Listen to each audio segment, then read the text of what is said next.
What's up, guys? Rob Wilson here, Money Monday, the show where we talk about the most important things that you need to know about your money. And unless you've been hiding under a rock recently, you know that election day is finally here. And first of all, guys, it's just very important that you go out and exercise your right to vote. No matter who you are, there's somebody out there that fought for your right to vote. Ladies, even though our politicians have binders full of you to remind themselves how great you are, you've only had the right to vote since 1920. African American males have technically had the right to vote for a little bit longer, but it wasn't until the Voting Rights Act of 1965 that African Americans were truly allowed to vote across the country. And you especially need to vote if you're getting fed up with the way government's being run these days. Congress has one of its lowest pre-election approval ratings in history.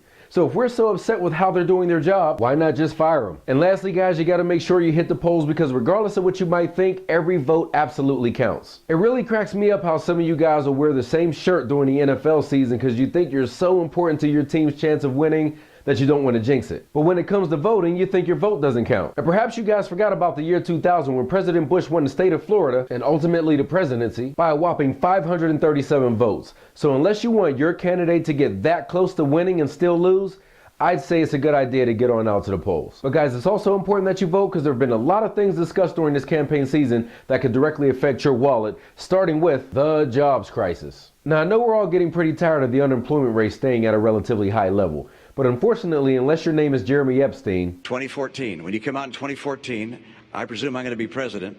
I'm going to make sure you get a job. Thanks, Jeremy. Yeah, you bet.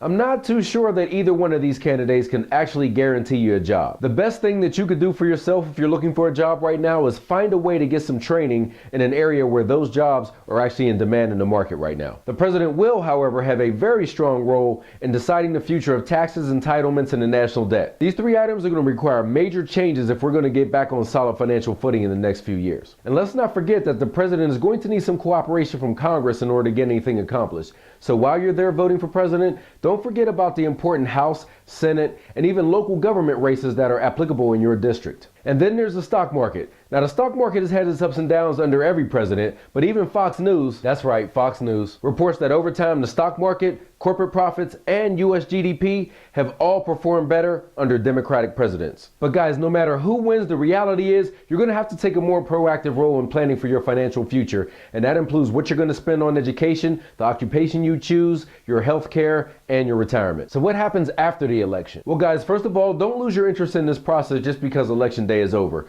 Your engagement in the political process should start with your vote, not end with it. After all, the next president will have a number of key decisions in his hands, such as who the next few Supreme Court justices will be, and there are many ways to get your voice heard in between elections as well. If you happen to be one of those voters who's still undecided, I've got a little exercise for you.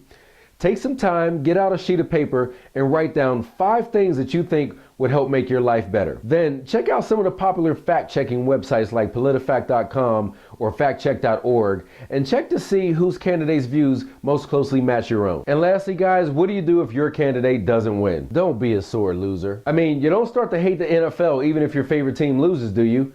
Even if the referees made a few bad calls? You see the one guy go up touchdown and the other go timeout like it's a pick. How does MD Jennings not get credit for the interception? I have no idea. This is deciding who wins the game on this After call. further review, the call on the field stands.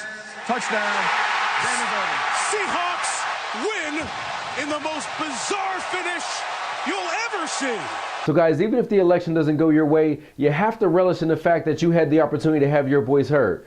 Unfortunately, we know in other countries that isn't always the case. The most important thing for you and your money is that you create and stick to your own financial plan. That way you'll be in a good situation no matter which candidate wins. Well guys, that's it for me on this Money Monday. If you enjoy learning more about your money each week, don't forget to like, favorite, and share this video with someone you know who may be able to use some help getting their own financial house in order. And if you don't want to miss another video, don't forget to subscribe to my channel by clicking here.